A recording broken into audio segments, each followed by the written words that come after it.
7 races into the 2024 MotoGP season, there's only one certain thing about this year, that it's going to be a battle right to the end. With more contenders than ever, MotoGP is at its awesome best this season, with the championship chase chaotic and unpredictable, so let's recap what we've seen so far. Let's start with Jorge Martin, the rider who of course currently leads the 2024 standings. When we talk about Martin this year, there is only one thing that stands out above everything else, that he is quite simply a much better rider than he was last year. More mature, more consistent, but still with the same incredible speed, Martin has elevated his game to lead the championship thanks to 10 podiums from a possible 14 so far. It's consistency like that has his name firmly up there amongst the odds-on favourites. But, and there is a but here, Martin has committed 2 big errors as well. The first came when he crashed out of the lead at the Spanish Grand Prix on lap 10, a puzzling mistake that handed 25 points to chief championship rival Pecco Bagnaia. And then the second came at the most recent round in Mugello, where Martin crashed out of third in the sprint, thankfully this time for Martin's sake, only losing a slightly more stomachable 12 points to Pecco. What has changed the complexion of Martin's championship aspirations going forward is of course his bombshell move to Aprilia Racing for 2025 and beyond. Electing to take his services elsewhere, Martin would undoubtedly go to Aprilia next year with added motivation to show Ducati what he can do once given a factory team slot. And he'll be doubly motivated to go there with a number 1 placed firmly on the front of his 2025 RSGP. We know that Jorge is a rider that needs little in the way of extra motivation, but having that opportunity to go to Aprilia as champion will surely add a little more fire deep down. Of course, with Martin opting to go to Aprilia, it only confirmed what was perhaps already confirmed. Marc Marquez will be a factory Ducati rider for the 2025 season and beyond. Imagine saying that sentence to yourself just a handful of years ago. Ducati taking Marc Marquez, of course, has huge benefits for them. His performances so far this season have been magic at times, and after his first 7 weekends on a bike that isn't a Honda, he's already racked up an impressive podium tally of 8, with 7 of them being second places. While victory has eluded the 93 so far, his incredible comeback performances in recent rounds have shown that once the final few kinks are worked out, victory is a case of when, not if.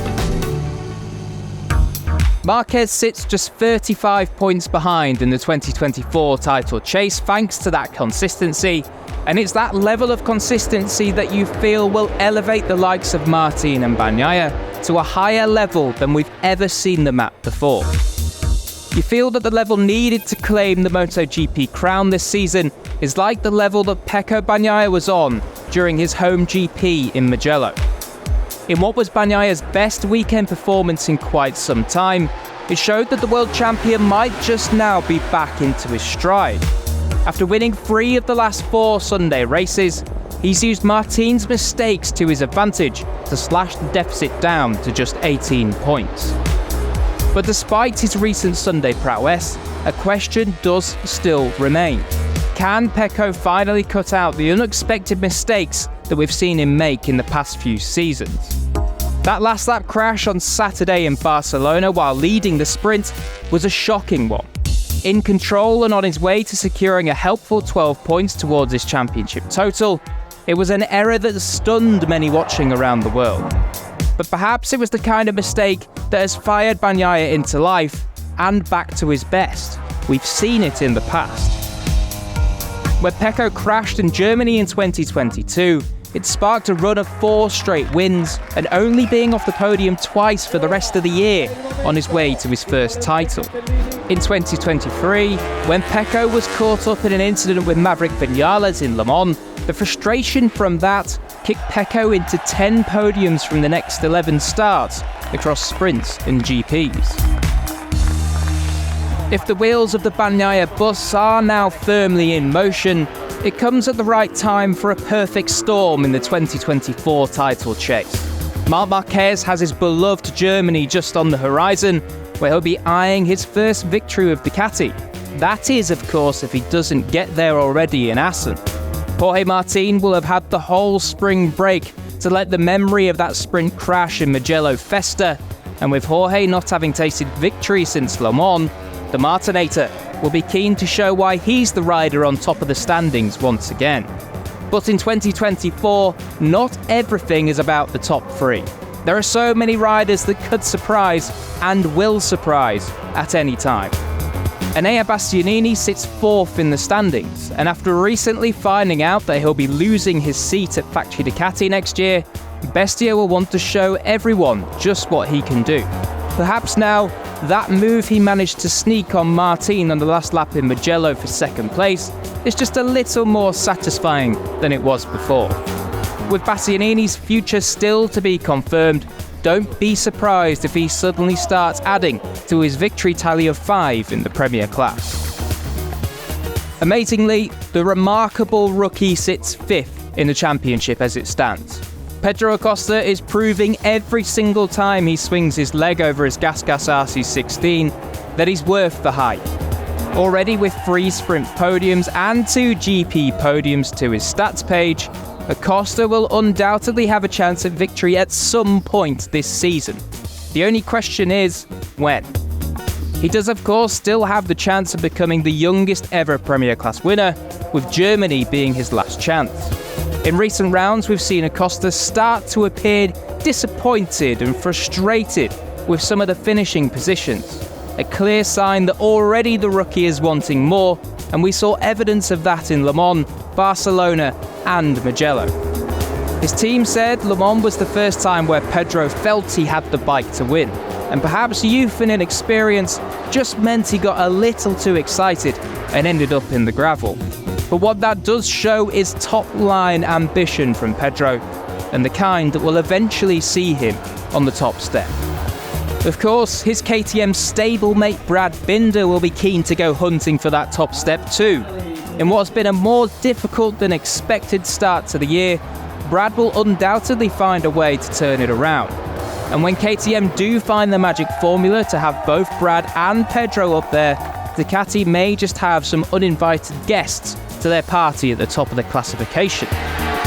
Ducati's quiet and cunning Italian neighbours have of course already spoiled the party a few times.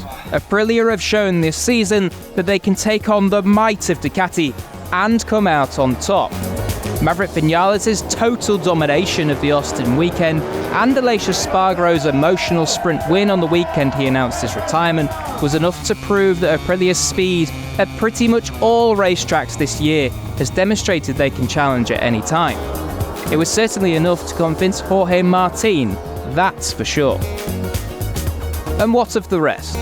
Riders like Fabio Di Giannantonio, Marco Bezzecchi, Franco Morbidelli, Fabio Quartararo, Ralph Fernandez, Miguel Oliveira, while all have the reasons that see them just chasing that top group, all have shown that when it's right, and they can be fighting right at the sharp end. Of course, Quartararo, we are talking of a world champion, and a rider doing wonders on a bike that's still in its recovery arc. VR46's Bears and Digia, both Grand Prix winners, have shown flashes of brilliance in 2024. There's more to come from those two yet, that is for sure. Morbidelli's Mugello weekend was marvellous, and a real pleasure to see Frankie showing the kind of form that hasn't been able to flourish in recent seasons. And of course, the Trackhouse racing duo of Miguel and Raul. Two incredibly talented riders. Miguel, with his track record of wins, is a known quantity, and slowly but surely we're seeing the evidence that he's finding his way with the 2024 Aprilia. And as for Raul, his recent speed and performances are finally showing the kind of rider we all expected him to be after that stunning Moto2 season. In summary, the 2024 MotoGP season has its clear championship contenders. But on any given weekend there could be 1, 2 or even 3 names that throw themselves into the mix and throw a spanner in the works. This is what we love about MotoGP. The unpredictability, the excitement, the spectacle of watching the best riders in the world put it all on the line for championship glory. With just 7 rounds down, we've got 13 to go in the story of 2024. We're only just getting started. Like and subscribe for more MotoGP action. What are you waiting for?